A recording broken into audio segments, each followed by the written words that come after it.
Woody's Boneheads of the Day. Stupid people to make you feel smart is really what it should be called, but we just go with boneheads because it's a little more friendly. This one out of Marion County, Florida, just south of where I lived for a number of years down there in the late 80s. The Ocala Police Department arrested two teens. This sounds like, honestly, something I would have done in high school, I'm sorry to say. Arrested two teens after they filmed reckless social media stunts that caused damage and raised safety concerns last weekend at Target. He actually drove straight into the door first and shattered it. It was quite interesting. You never know what's going to happen. I think they're teenagers. They definitely got the consequence that a lot of people think they deserve. Authorities say 18-year-old Yannick Skrideracek drove a lawnmower through a Target store, damaging the door, as you heard, and his 18-year-old moron sidekick recorded it all. The night before, the two got together using a leaf blower inside a nearby culvert. That sounds harmless enough, but it's maybe not, because they both were charged with principal disorderly conduct for filming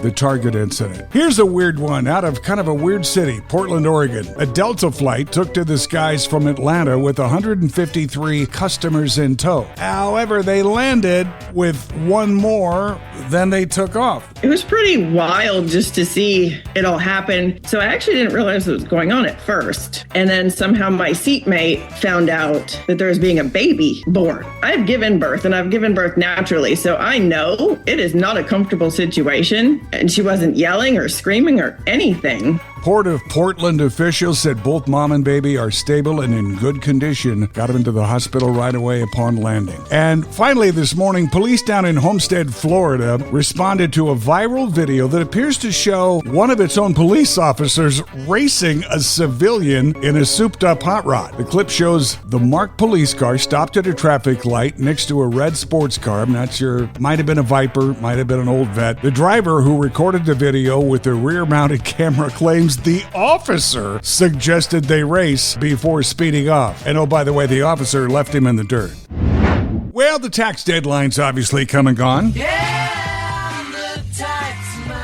And now we're talking refunds, and it's good news this year. According to the folks at Experian, one of the credit score places, the IRS paid out more than $296 billion in refunds from earning year 2025. That's up 17% from last year when they refunded $253 billion. Okay, now we'll see if you're above or below average, according to the tax refund scale.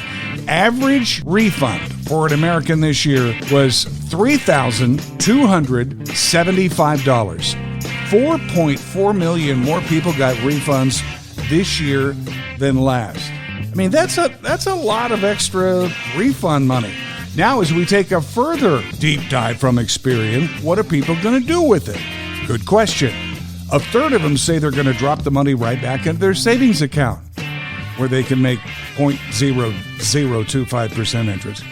20% say they're going to pay down debt with their refund. 17% say they're going to use theirs on necessities, whatever that might be. 10% say they're going to invest it. 8% say home improvement.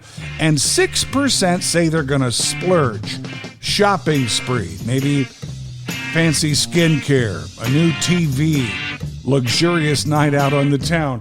But they note that one respondent, only one in this entire survey from Experian, said with whatever extra money he gets, and apparently he wasn't expecting much, he plans on hitting up 7-Eleven and getting a Slurpee every day.